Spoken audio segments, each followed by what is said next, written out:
battles between the good Autobots and the evil Decepticons. And with the second Transformers movie creating a big stir, there's never been a better time to catch up with our old friends.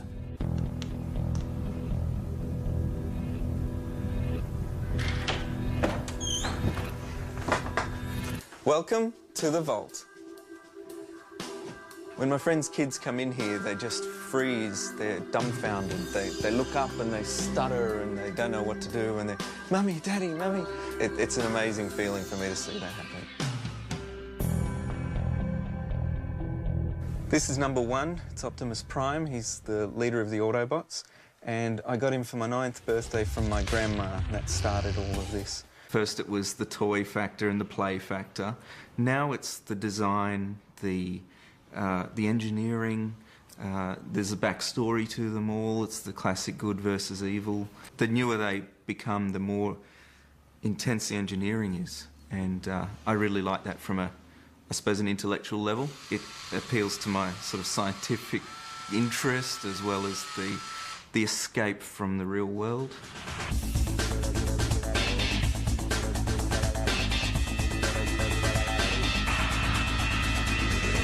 My collection now is big enough and extensive enough to be something that I do want to hang on to and develop further.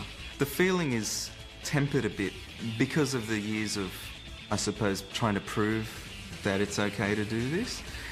So that still kind of tugs a little bit, but not as bad as it was some years ago when I was a young adult. So now I can be free to get back into that feeling of this is cool. Not all of my collection is hard, angular, complicated pieces of sculptured engineering. Last year I picked up these, Optimus Prime and Slumblebee. Megatron, the leader of the baddies, was recreated a couple of years ago into this toy. He was only available online, so I thought, okay, I'll order one through. But unfortunately, Customs didn't like it. He turns into this, which Customs said is a prohibited weapon as it's a replica pistol. I didn't really agree with that, thinking, well, this doesn't fire, it doesn't do anything like that, but I had to take it higher. So I ended up going to the Police Ministry in New South Wales, making submissions to them, getting a petition through with a bunch of people I knew, and ended up changing the law in relation to owning this Transformer. Now, as long as you have a criminal check done and it's clear, you are a member of a collectors club, which I've since set up, and you have secure premises and a real reason for ownership, you can obtain a permit to own him. Now, secure premises include the security I've got here in this room, bars on the windows, and a lockable cabinet like I've got here. So now in New South Wales you can own him, but other states we're still working on to try and get him through there. It's not an all-consuming thing. I have, the rest of my life, so I've got it in perspective, but it is something that I look forward to, and I'll, enjoy the hunt at lunchtime at work, and if I find something, it'll spark me up for the day. Yes, why not? Good thing to collect. This is a perfect collection. Looks so great the way you've got it displayed, but no boxes. Other Transformer collectors we've had have said everything must stay in the box. I am a Transformers emancipator. I think they need to be freed. You need to play with these things. They're like puzzles. Locking them up, I think, turns them into an investment rather than a toy, rather than a collection. Yeah, but it's not just making virtue of necessity. You haven't just lost the boxes, have you? No, got them. all stored away. Oh, you've got all the boxes? Yes. I have never seen a collector who took their security quite as seriously as you do. Is that a real thumbprint reader that you have? Yes.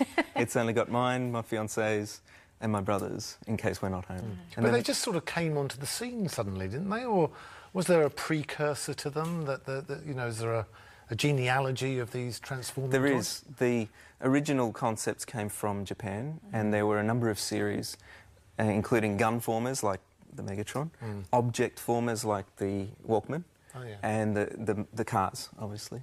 And then Hasbro, or Kenner, what they were called then, brought it all together and created a new backstory for the whole lot. Gave them heads, names, personalities, and then turned them into Transformers rather than disparate They never look series. back. That's Now it. the rest Yep. is history. Can you transform him for me? Sure. Soundwave's a very popular character, being the second in command to Megatron.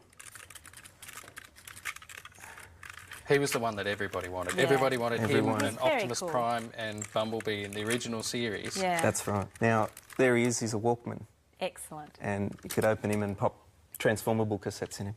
And he's actually got batteries in the back, is that right? His batteries actually turn into his guns. Ah, yeah. Perfect. It's right Just down to that fantastic. detail of having batteries That's in the very, back. Detail that's very is the brilliant Bond-like, bit. isn't Yeah. it? That's very Yeah. Bond-like. Do you think you might extend your collecting into things like James Bond and Doctor Who and other kind of transformery kind of stories, which Gadgetry are sort of all people. collected, aren't they? Yes, I'm into that kind of stuff, but I just had to limit it. But bear in mind, this is 25 years worth of collecting. Yeah.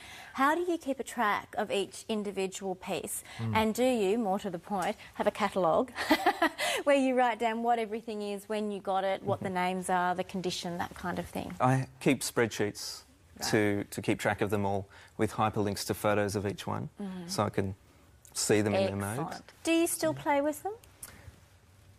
Yes, course, when you I'm have allowed. to. It's called studying them. Yeah. Oh, I see. Appreciating. Yeah. I Appreciate bring them out, put them in the lounge room, put them around until I get in trouble and have to put them back in the vault. Yeah. We could talk about this for hours. We Look, thank you could. so much for coming in you. and sharing these with us. I bet it sparked a lot of